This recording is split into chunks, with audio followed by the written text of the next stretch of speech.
우리가 한 달에 한 번씩 모임을 하는데 법문을 계속 하다가 법문을 안 했었어요. 왜 그러냐면 참석하는 율이 적어. 법문 들은 사람들이 다시 계속 나와야 했던 법문 안 하고 이렇게 진도가 나갈 텐데 또 새로운 사람이 오고 또 새로운 사람이 오니까 이건 뭘 얘기해야 되는지. 그래서 법문을 갖다가 안 했었는데 다시 법문을 시작하니까 지금도 마찬가지예요. 왔던 사람들이 저번 달에 왔던 사람들이 이번 달에 또 오고 하면 진도가 나갈 텐데 새로운 사람이 오고 새로운 사람이니까 아니 그분들은 앞에 기본적인 질문을 했던 걸 못 들었잖아. 그러니 어떻게 그 법문을 맞춰야 될지. 다른 자리는 법문하는 거 보면은 사람들이 그냥 막 쫙 앉았는데 내가 법문을 못해서 그런가 희한한 일이야. 그래서 오늘은 그냥 후원에 있는 사람들 다 나오라는 건데 저 후원에 있는 사람들도 법문을 못 들어. 그게 문제죠.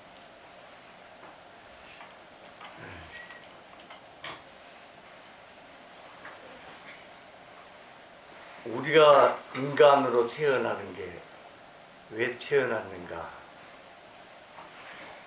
나는 누구인가? 하는 질문을 참 많이 듣곤 했죠. 나도 그런 질문을 갖다가 초보 당시에 배웠던 걸 선원에서 공부하면서 스스로 이제 알았다 할까? 우리가 처음 공부할 때는 법을 알지 못한 상태에서 선원에 앉아 있으라. 그렇게 얘기 들었어요.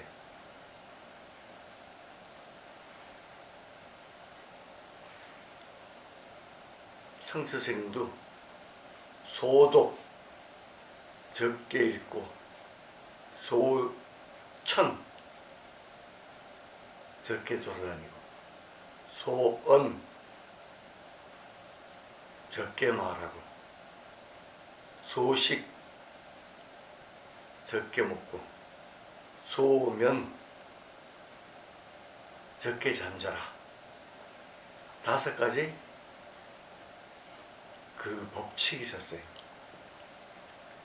우리는 선원에서 이제 그걸 지키면서 그렇게 살았는데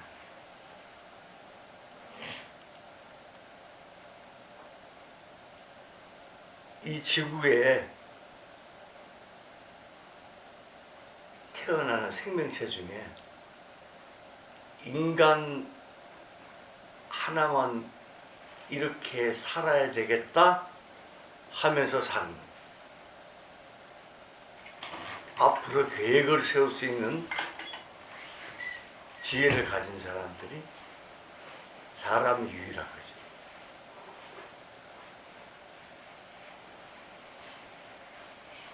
다른 것들은 습성에 의해서 내가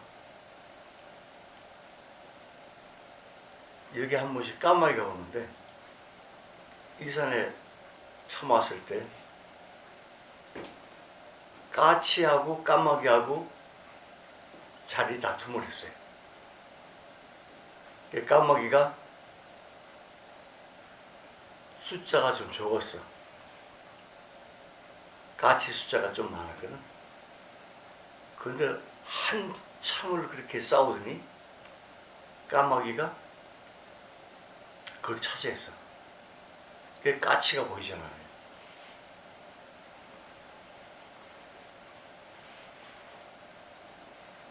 영역 다툼을 하는데.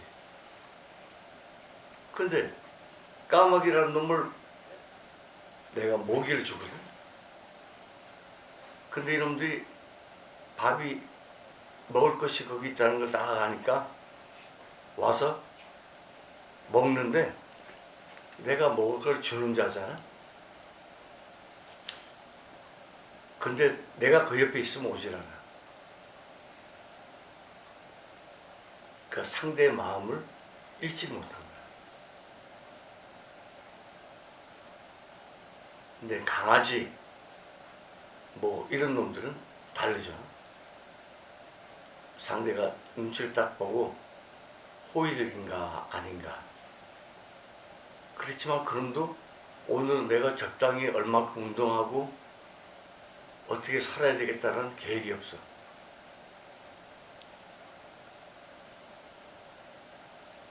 낯선 사람한테는 짖고 반가운 사람한테는 꼬리 흔들고. 근데 인간이 다른 게 내가 어떻게 생활하겠다는 목표를 세울 수 있는 거예요. 그런데 그 목표가 없는 사람도 있어요.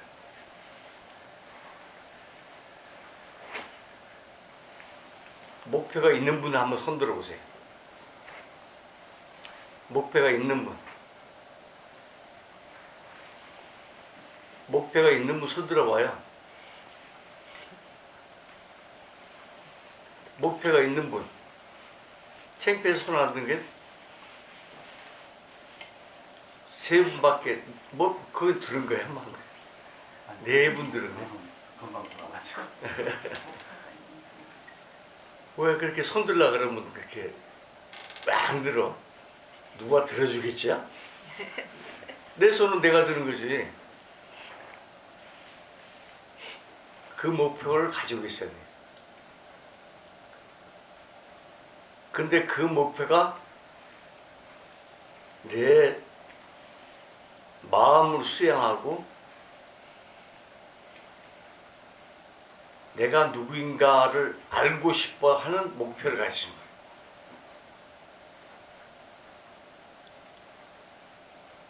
가지신 분? 내 손은 내가 드는 거죠? 가지신 분? 두 사람밖에 없어요? 이거는 그러면 인간으로서 그냥 살아가는 그냥 생활의 계획이었고, 사람은 자기에 대해서 알려고 해야 돼. 나는 누구인가.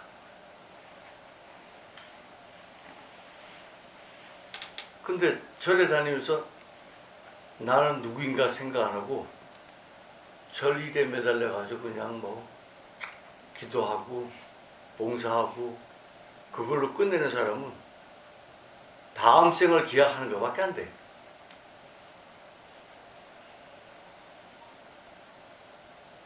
부처님 당시에 2500년 전 그 과거에도 부처님의 제자들은 깨달음을 얻기 위해서 부처님이 제자가 됐습니다. 부처가 되기 위해서. 근데 2500년이 지난 후에 아직도 그런 마음을 가지지 않고 생활한다는 건 뭐죠? 내가 인간으로 태어나면 자기의 계획을 세울 수 있다 했는데 그냥 먹고 사는 계획밖에 안 되는 거지. 절리러 가서 절에 와서 뭐 후원해서 일하고 봉사하고 뭐 부르기 닦고 청소하고 이런 것들은 내가 공부하기 위한 업장 소매자. 그 업장 소매만 하면 뭐겠어?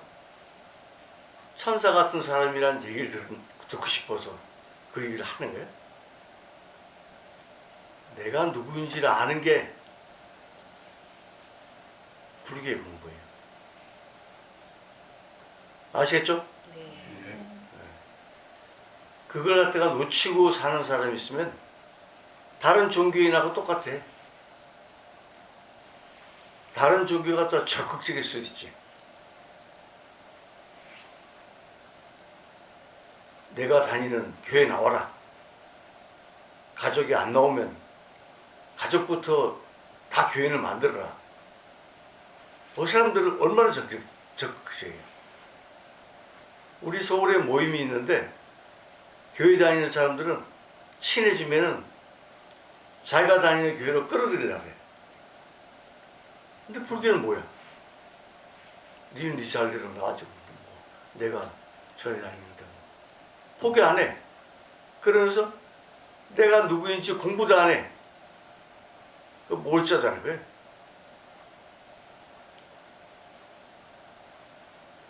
불교라는 종교는 내가 누구인지 알자 하는 거예요. 내가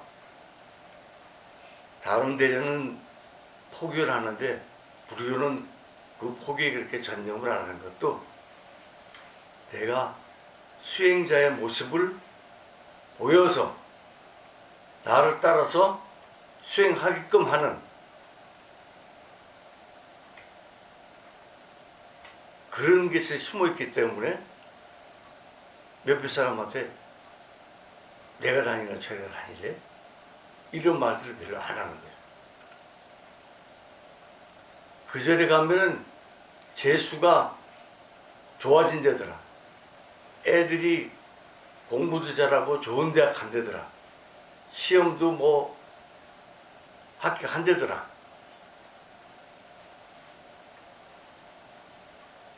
그래서 그 절에 다니는 사람들이 많아. 터가 어떻더라 그 절에. 그래서 기도빨을 잡았는다. 그 스님이 연부를 해주면 축원을 막 해주면 축원 해주는 대로 영광하되더라. 그래서 또 오는 사람들이 많아. 이거는 불교 아닙니다. 아까 반야신경 외우는데 보니까 반야신경을 못 외우는 분들이 많아. 그래서 내가 생각을 했어요. 부처님의 가르침에 깨달음을 얘기한 것이 금강경이고 그 진수가 반야신경인데 저 사람들은 절에 많이 다닌 걸로 내가 아는 분들도 반야신경을 못해요. 기본적인 숙제가 반야신경 외우세요. 아시겠습니까? 네. 내가 여수에 가서 한번 이렇게 지낸 적이 있는데 그 석가 후배가 그 살고 있었던 집이었는데 일제시대 때부터 내려오던 집이었어요. 여수는 그런 집이 있더라고. 그 당시 뭐 30년 전이니까.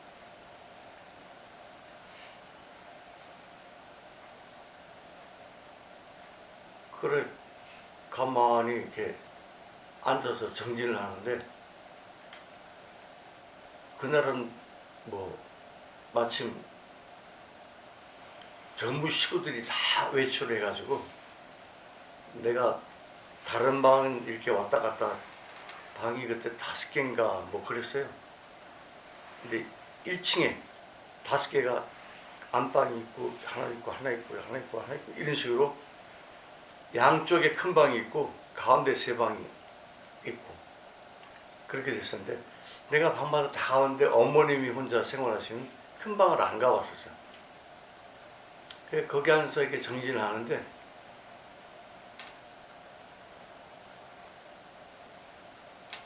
뭐 한 집안의 그 넓이 그거와 같은 뱀이 이렇게 머리를 떡 들더니 나를 딱 보더라고. 그래서 내가 가만히 그 뱀을 이렇게 응시하고 이렇게 있으니까 이렇게 눈을 뜬 차례 이렇게 보이는 건 아니지. 내가 정진하는 중에니까 보이는 거야.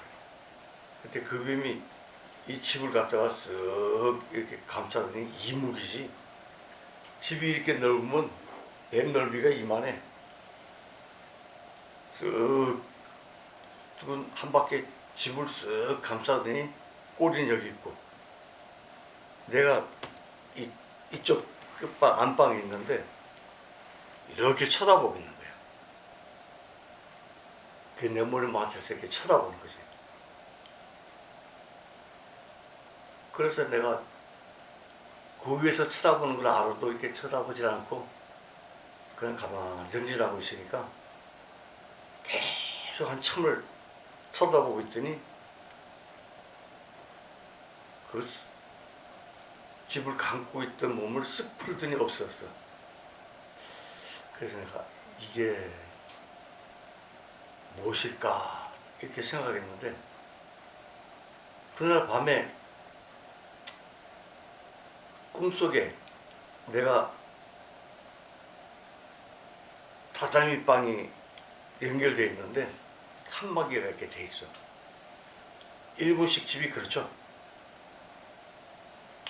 그리고 칸막이를 한 칸, 두 칸을 딱 여니까 세 칸을 열었나? 그러니까 저 끝에 남자가 하나 이렇게 구석에 이렇게 서 있어. 그래서 내가 그 사람을 딱 잡아갖고 너 귀신이지? 그러니까 아닙니다. 저는 객입니다. 그러더라고. 너 귀신인데 뭘? 그러니까 캬 하더니 손을 탁 피는데 손이 막 손가락 이 손바닥만큼 이렇게 손톱이 이렇게 쫙 펴지시더라고. 그게 머리카락이 그냥 콱 하늘로 쳐받은 산발을 하고 이 턱이 이렇게 유난히 드러나지 않는데 눈이 이렇게 짝져져 갖고 눈빛이 파란 게 입이 이렇게 올라갔는데 아주 상상 속에 귀신이 크더니 그냥 이걸 이 손톱을 확 내 앞으로 줬는데 나한테 안다. 난 주먹으로 멱살 잡고 있는데. 그래서 이놈이 그러고서 내가 이제 주먹으로 쳤는데 그 주먹으로 쳤는데 상대방이 데미지가 별로 안 느껴지더라. 퍽 하기만 하지. 그래서 보니까 그 귀신 뒤에 스님이 한 분 떡 서 계셔. 그래서 스님, 이럴 때 어떻게 해야 됩니까? 그러니까 평소에 하던 걸 하세요. 그래. 뭐라고요? 그러니까 평소에 하던 걸 하세요. 내가 평소에 하던 게 뭡니까? 그럴 수가 없어지더라고. 내가 평소에 하던 게 뭐라고? 근데 그놈은 이제 막 바삭바삭바삭 그리고 있는 거야. 근데 내 위에서 절로 반야신경이 튀어나왔어. 마바냐 바람 밀다신경. 마바냐 바람 밀다신경 하고 막 큰 소리가 퍽 튀어나오더라고. 그러니까 그 바닥에 던지면 거울이 산산조각이 나죠. 이렇게. 근데 그 귀신이 확 천뼈제 편안한 얼굴로 그 다음에 웃는 얼굴로 확 바뀌더니만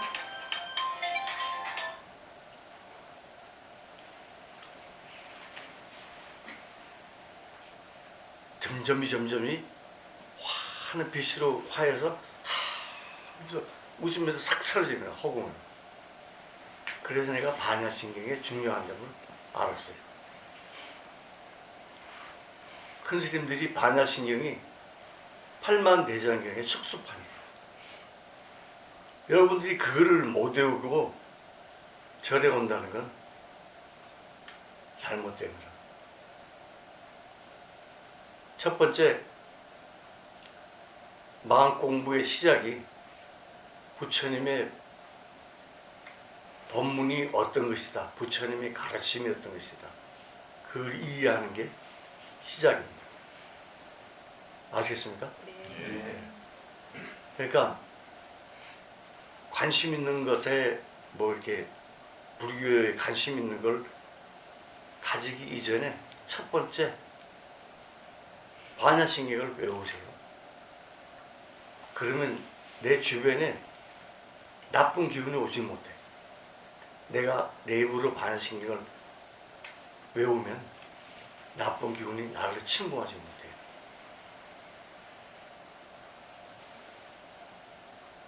사람이 살아가는데 인간으로서 살아가는 게 30%가 사주팔자예요. 사주팔자는 저번에 내가 어떻게 살았는가에 대해서 업이 남거든. 이번 생에 우리가 살았는가에 사는 것에 대한 업이 다음 생으로 이어져요. 그게 사주팔자예요.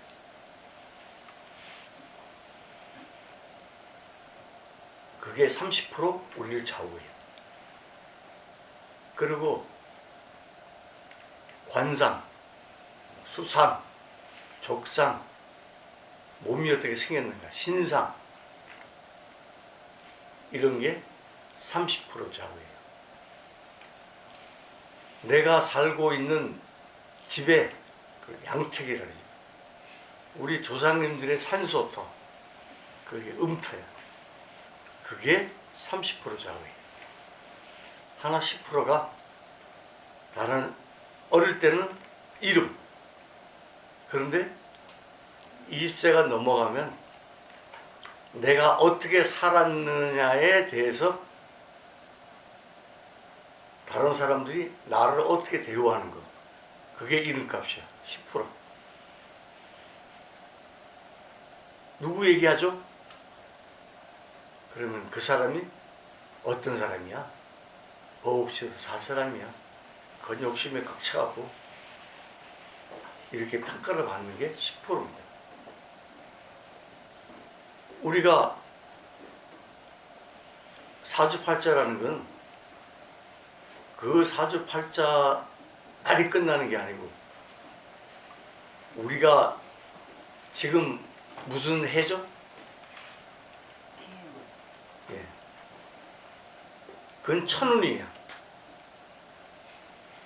내 사주팔자를 생년, 생월, 생일, 생시가 있는데 그것에 하늘의 기운이 어떻게 작용하는가?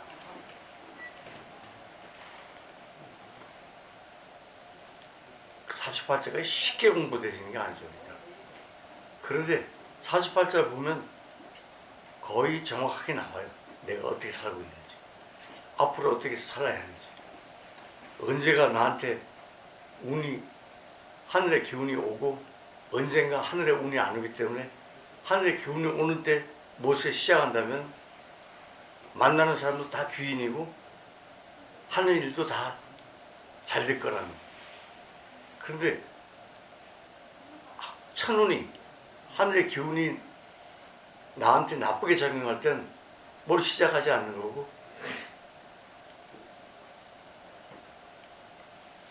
잘 되고 있던 일도 그때는 축소를 해야 된다든지 접어야 된다든지 그런 걸 이용할 수 있는 거예요. 우리가 그 30%조차 그러한데 뭐를 제일 쉽게 고칠 수 있는가? 내 힘으로 고칠 수 있는 건 뭔가?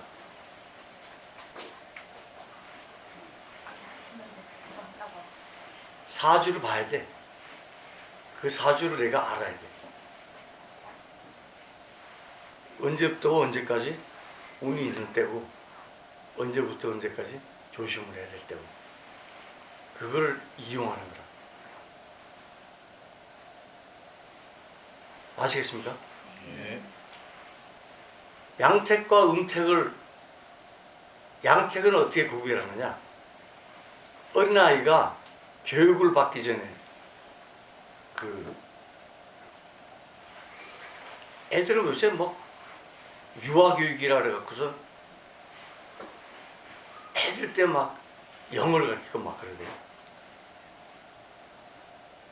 빨리 영어를 배우겠지. 근데 과거의 기억을 빨리 잊어버리는 거예요. 어린애들은 교육을 받기 전에 아이들은 그 터를 감지할 수 있어요. 내가 살고 있는 터를. 혼자 놔두면, 그 방에 혼자 놔두면 나쁜 꿈을 꾼다니. 무서워서 그 방에 못 자겠다. 그런 터는 집 터 밑으로 수액이 흐르든가 안 좋은 영가가 거기에 산다가, 그리고 안 좋은 영가가 산다면은 음악 같은 거, 그런 걸 금강경이라든가 그런 경 녹음으로 커버할 수 있지만, 수액이 흐르면 조치가 있어. 동판 같은 걸 갖다가 바닥에 깔고 그 위에 장판을 하면 그게 다 차는데 물 흐르는 게. 조상님들의 터는 저기가 한번 가보면 돼. 풍수지리를 공부하는 분들 주변에 있으면, 없으면 절에 소개받아. 안 비싸. 한 30만 원이면 그냥 해주는 분이 있어. 대학에서 강의하고 그런 분인데, 가서 조상 터를 한번 보여봐요. 어떤 터는 자리가 안 좋고 어떤 터는 자리가 좋으니까 하고 해주거든. 그걸 이용해요. 양택, 음택 해결됐죠? 해결됐습니까? 네. 관상, 입꼬리가 이렇게 올라가면 초장에 유명해져. 탤런트들 한번 봐요. 젊어서 주인공이 되는 애들 얼굴 보면 입꼬리가 다 이렇게 올라가 있어요. 본 사람 있어요? 내가 이미 몇 번 얘기를 했어요, 이걸. 근데 입꼬리가 올라가지 않고 내려가 있는데 주인공을 하는 애들 있어. 그 애들은 그렇게 해서 번 돈을 유지를 못해. 입꼬리가 이렇게 올라가는 애들은 그 돈을 유지를 하는데, 벌었던 돈을 내 걸로 삼을 수 있는데, 입꼬리가 내려갔던 애들이 일 잘해갖고 주인공을 하고 있는 그런 사람들은 그걸 유지를 못해. 관상이 그만큼 중요한 거야. 여러분들 관상은 어떻습니까? 개인적으로.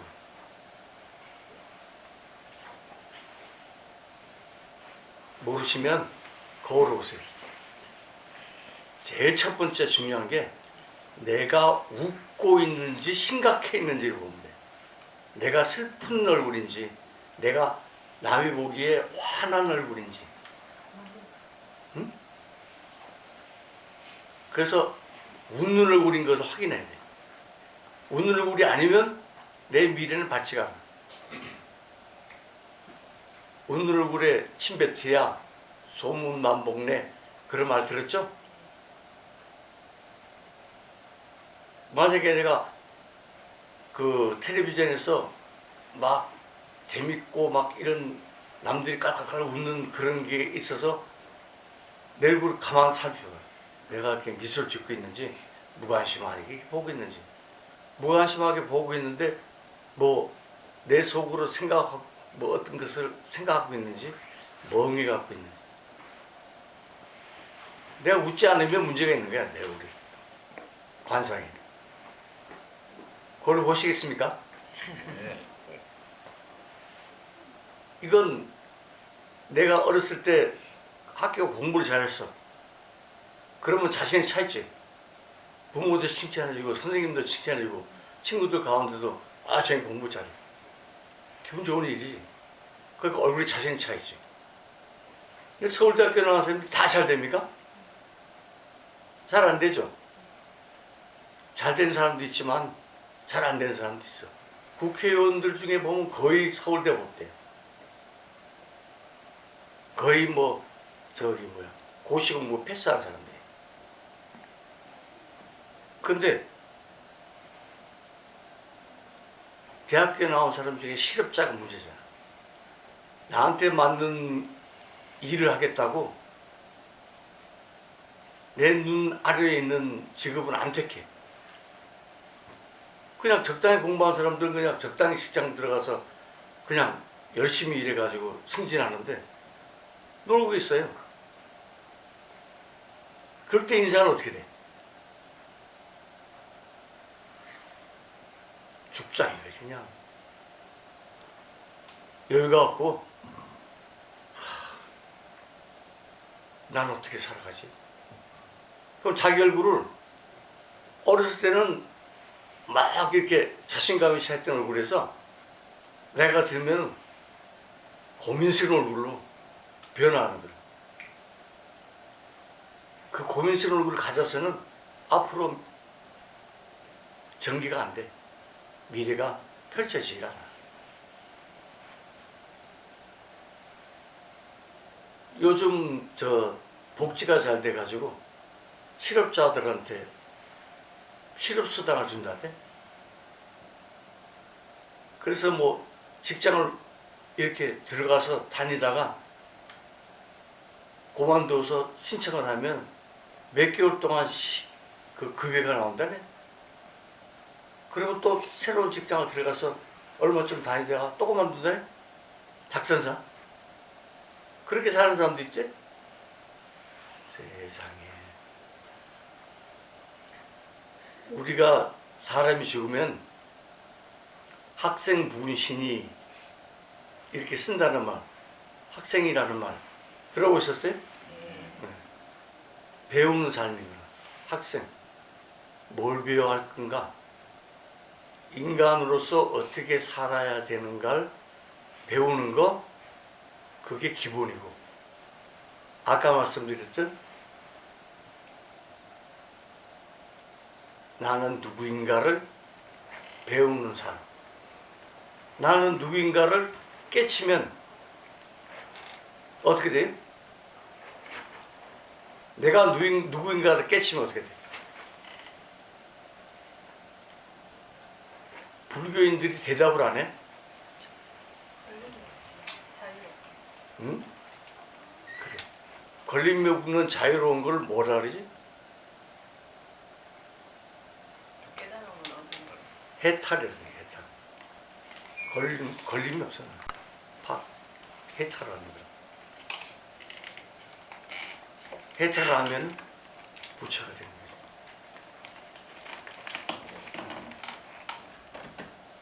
알겠습니까? 네. 근데 지금 내가 인간은 축생하고 뭐가 다르다 그랬죠? 예, 내가 목표를 세울 수 있어. 목표를 세우시겠습니까? 네. 여태까지 그냥 뭐 봉사활동하고 뭐 주변을 이롭게 하고 또 뭐 기도를 열심히 하고 그렇게 살면 좋은 삶 아닌가? 그건 뭐라 그랬죠? 그건 어떤 삶이라고? 업장소멸한. 그 자기가 내가 누구인가를 알고 싶어 해서 절에 와서 어떻게 그 공부를 하는가 하고 그 공부에 대해서 파고 들어가는 게